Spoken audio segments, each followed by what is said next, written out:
What is going on, Birdland? Stephen Heckman here for the Final Strike Season 3, Episode 4. We're getting underway. Brought to you here by the BaltimoreBattery.com. Don't forget to head on over to the BaltimoreBattery.com. Check it out for some new stories, different insights, different prospect profiles, everything you can look for from a fan, by a fan, for a fan. So don't forget to check out the BaltimoreBattery.com. Make sure you tell them Stephen sent you. Anyway, we're going to jump right into things. Spring training's about close to 3 weeks in. We're not that far from the regular season. And, of course, the concern on a lot of people's minds jumps quickly to Grayson Rodriguez. Grayson Rodriguez, in his last start, a lot of people were wondering what was up because he was only averaging about 93 per fastball, even got down to 89, which sent some flags up. It was reported that he had some soreness in his triceps and then later on soreness in his elbow. And of course, the first thing most people think of, and which is totally normal because after all, we have quite a bit of experience with our pitchers experiencing it, Tommy John surgery. Good news is, right now, it's being reported that it is not a ligament issue. He has received a cortisone shot, and he was shut down for 7 to 10 days before he starts resuming a throwing program, and they can ramp him back up and get him back. Hopefully that works, and we're only without Rodriguez maybe the first 2-3 weeks of the season at best. Hopefully it's not a injury that lingers. With it not being a ligament issue, a couple things do prop up. It could just out and out be a strain, which nothing wrong with that. A lot of times you'll see things like this crop up with players and pitchers as they're in spring training, because when they're in the off season, they're not doing a lot of the things that they do throughout the season. They're not following the same throwing program. They're not following the same workout schedules, stuff like that. Especially when you play later on into the season, then, your off season shortened. Now, Grayson Rodriguez has been out since last July. Remember, he did miss the rest of the season, or maybe it was beginning of August, late July, beginning of August, but he did miss the rest of the season. And unfortunately, was not part of the playoffs because we couldn't get him back up and going in the right amount of time. And that was due to a lat strain on the right side. So, unfortunately, he's had a longer time frame off of not doing the repetitive pitching action that he normally would get. And then, you have the regular season and you have the short time off before you start preparing to get back and report in February. So his was a lot longer than it normally would be. And that could be contributing to it because he wasn't probably throwing with the same vigor as he would if he was preparing as a normal off season. The other thing that it possibly could be, and this you will see happen with pitchers over time, the more they use their throwing arm, the more that they do snap their arm, which causes different twists and turns when you throw the ball. So, depending how you grip the pitch can actually make it rise and fall. And then, of course, with your slider, your curveballs, and your sweepers, you're snapping, and which is causing a lot of pressure through here. He is developing a sweeper, which that could also be contributing because his arm is not used to moving in the direction that you would in order to get a sweeper to break the way it would. So something that could crop up during that time is bone fragments or bone chips, possibly even bone spurs, and that could be causing it. The fact that he's getting a cortisone shot and that they waited a good 3 or 4 days before they announced that it was not a ligament issue is something I think is promising, because with Felix Bautista, when he went down, unfortunately, we all knew what it was. With Kyle Bradish, he had a UCL injury, but it wasn't as severe as Bautista. So they were able to band-aid it a bit with a platelet rich plasma injection. We did get Bradish back, and he was able to pitch 8 games for us last year, but unfortunately we then lost him, and now he had Tommy John surgery, and he's not back until after the All-Star break, probably. Tyler Wells, his injury, he had already had Tommy John surgery. His was not a full Tommy John surgery. His was more like a brace. So to correct it was a Tommy John procedure, just not a full blown Tommy John surgery. So he should come back possibly before Bradish, especially because he already knows how to prepare and get through this and everything like that. So as far as we know, Bradish and Wells are progressing properly, as is Bautista, and Bautista should be ready probably for the start of the season, if not by the second week of the season at the latest. But Wells and Bradish both should be coming back right around that All-Star time frame. So I was pretty relieved to see when they said that it was not a ligament issue. So the next thing that crops up from everybody, of course, is the fact that in a year's time, this will be the third stint on the IL for Grayson Rodriguez. And if you read the spring training edition of Q&A for Baltimore Battery, it was one question in there that asked, is Grayson Rodriguez eventually going to become the pitcher we all expect, or is he going to be injury prone? In my opinion, and in the answer, I actually did specify that his history dictates he's not going to be. Of course, these last 3 years are showing something completely different. And I understand his last season in minor leagues, because he was excited about coming to the Orioles and wanted to be able to show what he's capable of. So he probably overcompensated for that and was probably throwing harder than he had to. Now, the good thing in AAA is you can get away with throwing those fastballs and blow by hitters at 100 miles an hour. But when you take that next step into the majors, you're going to experience a completely different type of batter, because 101 miles an hour to them is nothing. Felix Bautista has found that out, as have other pitchers who can hit triple digits. You've got to learn how to command your pitchers. You've got to learn how to approach the situation based off who's on base, what the score is, how many outs are in an inning. There's so many details that go into being a adequate and good pitcher.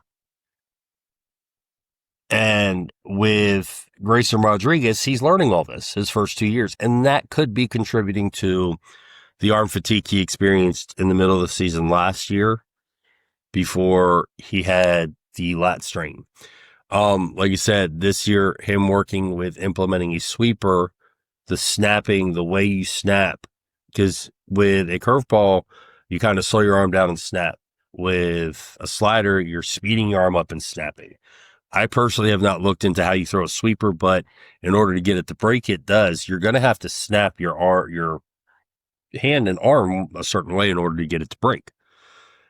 So that could very well be what's causing the pain in the joint. Also, it could be bursitis.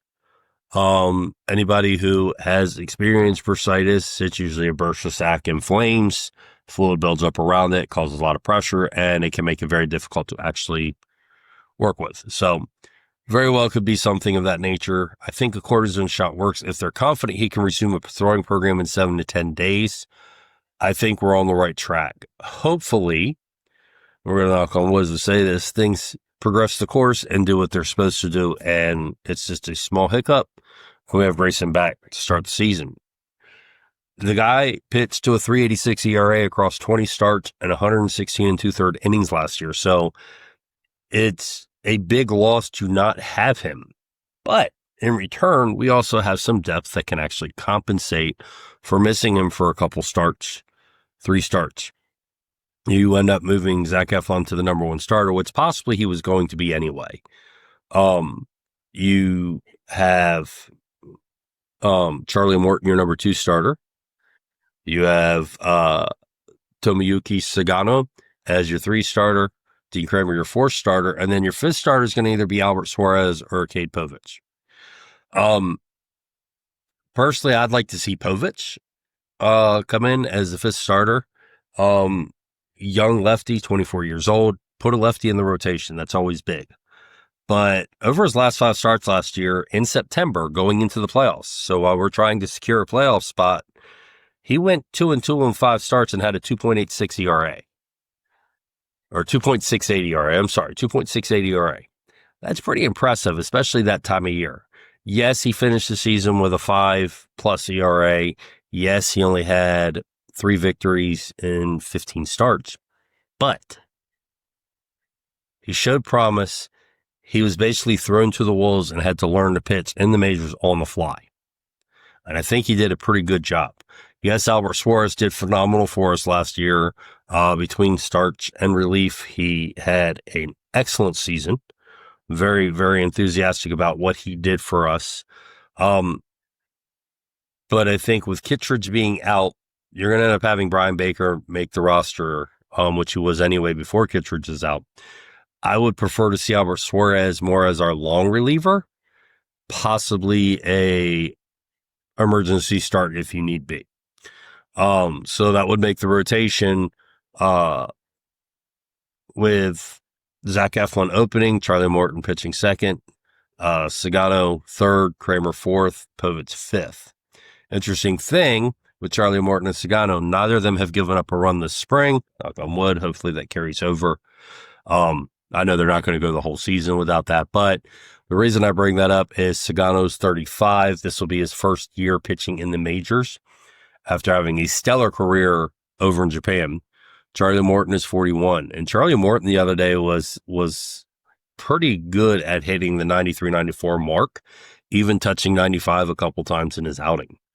So Charlie Morton is really showing pretty good form at age 41.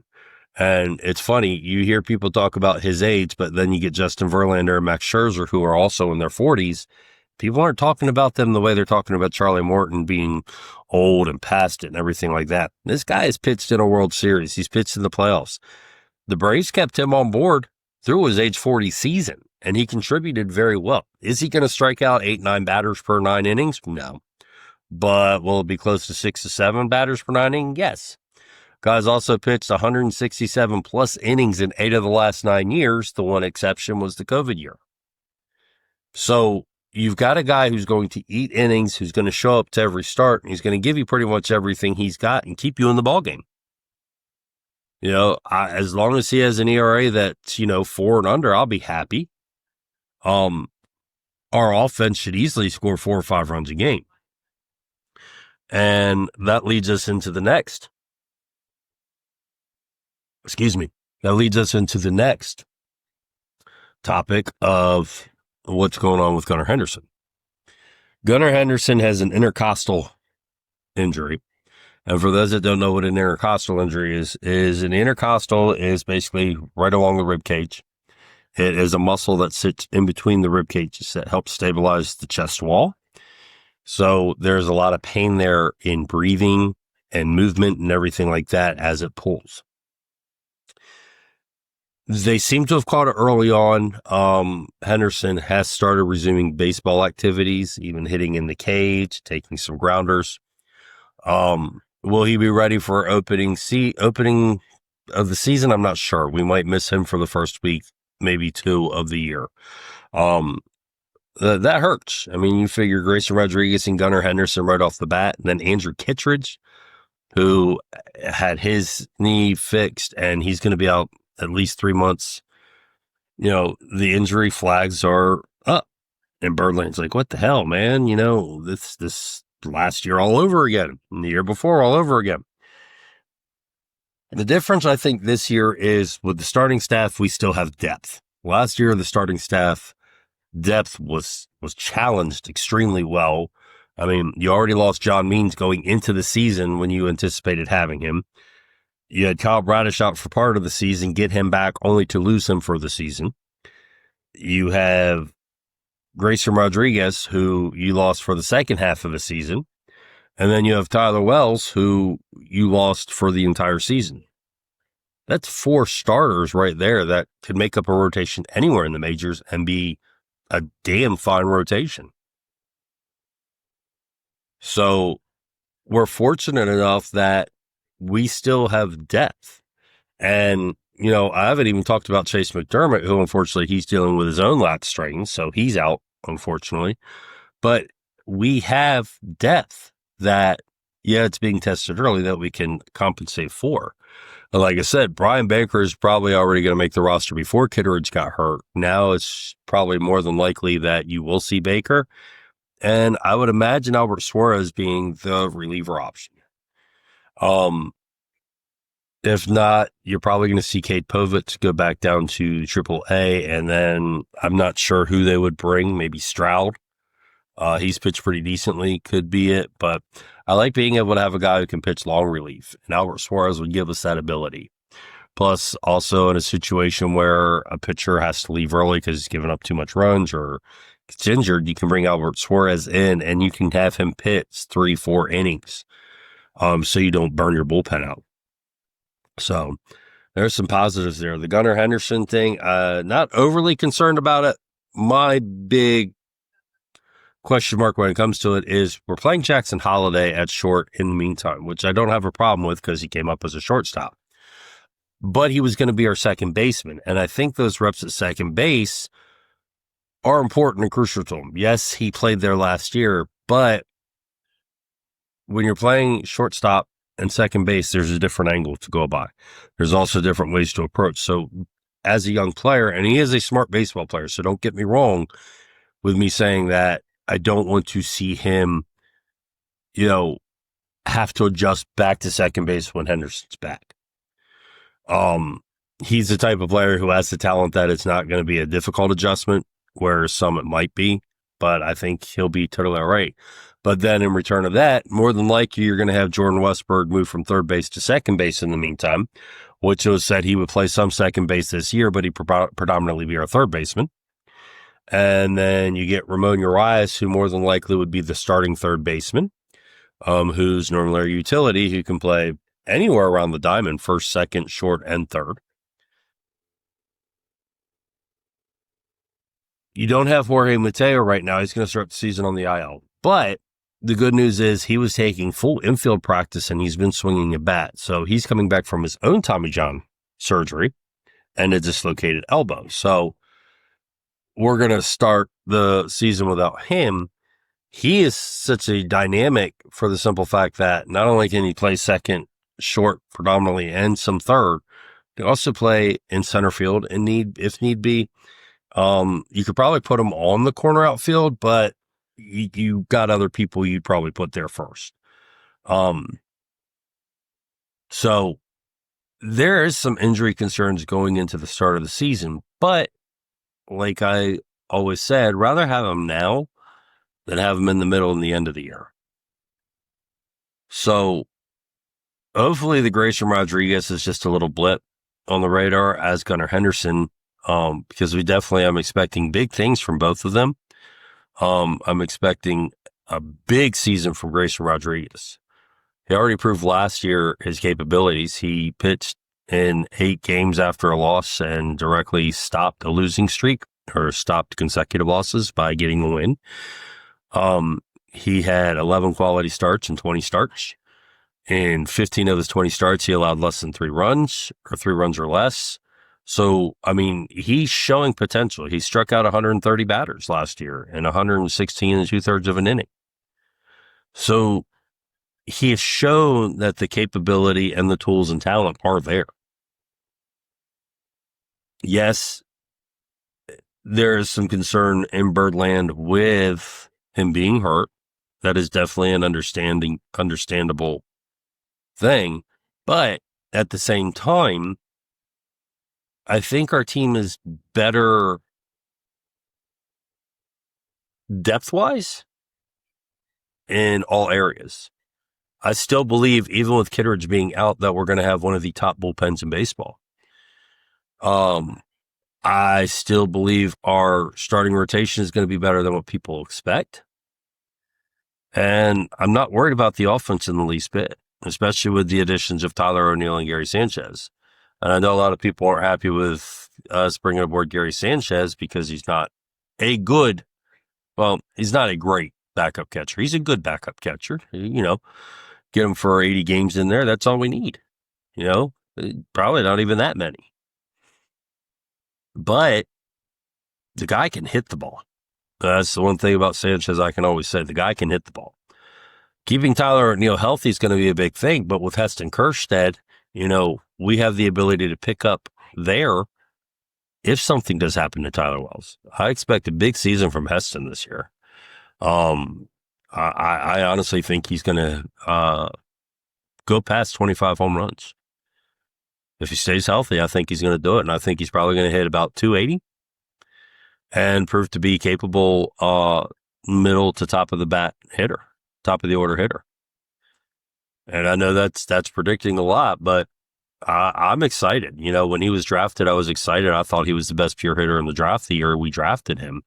A lot of people thought it was an overreach, but I'm unfortunately missing the 2020 season, and then the myocarditis set him back some. But I do believe that he is going to surprise a lot of people. I really do believe that he is going to make sure that everybody is aware of how amazing he can be. And Elias and Hyde love him. So that's definitely going to be a plus. I'm looking forward to seeing what we do with them or with him and see how he progresses, because if he does anything close to what Hyde thinks is capable of in Elias, we got ourselves a good, solid ball player. So I know it's easier said than done to say, let's not panic until we see what's going on. I've seen some grumblings that Mike Elias needs to make a trade to help, succumb these injuries, but I hate to say this, but be thankful we're not the New York Yankees right now, because I honestly believe their whole team is hurt. I mean, Cole's having Tommy John surgery, so he's gone for the season. You still got Fried and Rondon, but even Rondon, he hasn't lived up to that contract yet. He's kind of been under the radar or not anything what the Yankees thought they'd get. So we'll see if Fried does the same thing. I like Max Fried, but I honestly don't want to see him progress well because it's the Yankees. Kind of selfish on my part. But I think the Orioles are going to be in better shape than people think. Especially when we get Mateo and Henderson back, and then we get Rodriguez back. If Felix Bautista returns to the form he had in 2023, we're going to be cooking. We're going to be cooking. There's no reason we're not competing this year for the division title. And hopefully we can get into the postseason and that 10-game losing streak that we have going on in the postseason as well. I expect big things. And when you think about it, we don't even have to win the trade deadline, because if we get Bradish and Tyler Wells back with what they've been capable of doing in the past and doing that again, it's over. We'll be able to roll out a rotation 7 deep, and then you're going to get Kittredge back around that time. You're just gravy, my friends. Total gravy. We're going to wrap it up here. I want to thank everybody who came out to listen to us. We actually have expanded our reach, and we're now pretty much anywhere you can find a podcast we're on. We use Podbean as our main group, and they put us out all over the place. We're still on Apple. We're still on iHeartRadio. We're still on Amazon. YouTube now, you're going to be able to see the podcast as a video, or you're going to be able to listen to the podcast because there's a section on YouTube now for podcasts. Pretty much anywhere you can find a podcast, you're going to find The Final Strike. And we wouldn't have been able to do this without you all. So I want to give a big shout out to you all. Thank you so much for your support. We're on season 3, episode 4, total of 72 episodes so far we've done. We're coming up on a milestone of almost 100 episodes. So we should be able to reach that this season, and I couldn't have done it without you all. Also want to give a big shout out to the Baltimore Battery. Without the Battery, I would not be here having this discussion with you all. something I thoroughly enjoy, and I want to give a big shout out to them. Be sure to check out the BaltimoreBattery.com. Zachary Bucklow has some great pieces out, especially when it comes to the prospects. He's the guy we go to. RJ Delberto has a good piece out. Matt Farr, our new writer, has an excellent piece out you definitely want to get a hold of. Justin Supton usually is out there with Thursday Thoughts.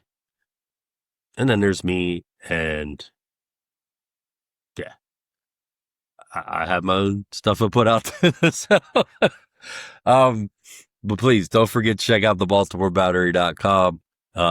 We definitely appreciate you all supporting us. You can follow us also on the Baltimore Battery. You can follow them on TikTok and on X, formerly Twitter. You can find them at the Be More Battery. Follow me on basically TikTok, X, Instagram, YouTube. It's going to be at SRJ Heckman. Final Strike is also on X at the Final Strike _. So you can find us everywhere, and definitely appreciate your support and your listening. We've teamed up also with Hero Company, and we have been promoting their Foxhole Premium Cold Brew Coffee Concentrate. Anybody who knows me and watches me knows I love my iced coffee. One of the reasons I chose to hook up with Foxhole is that they support veterans. One of the big things they do is they support, train, and get adopted service dogs for veterans who are suffering from PTSD. Be able to find the link if this is on TikTok. Go to my profile, the solo there. There's a link. You'll be able to find it on YouTube. In my profile, there's a link. Check it out at the Hero Company. Tell them that Stephen Heckman sent you. Get yours today. If you like your coffee, this will save you a lot of money. You take 1 to 2 teaspoons to 8 ounces. Put your favorite syrup, creamer, sweetener in it. Add water or milk, hot or cold. Voila, you got yourself a nice cup of coffee for less than $1 a day. Check it out. It's called Foxhole Premium Cold Brew by Hero Company. And check out the other things they have there, because they have a great selection of bracelets, shirts, hats. And like I said, it does help support veterans, and it helps provide service dogs and training for veterans who are suffering from PTSD. I want to give a big shout out to our sponsor, Scooters for Rent. Without Scooters for Rent, the lights would not be on, the computer would not be going, and I would not be here either. Remember, if you're in the Maryland, Delaware area and you need mobility equipment, ranging from handicap mobility, scooters, beach wheelchairs, manual wheelchairs, and electric wheelchairs, and lift recliners, give Scooters for Rent a call at 302-280-6203. Be sure to tell them that Stephen from the Final Strike sent you. And on that note, Birdland, I want to give a big thank you to you all. Remember to keep that beer cold. And until next time, let's go, birds. Peace out.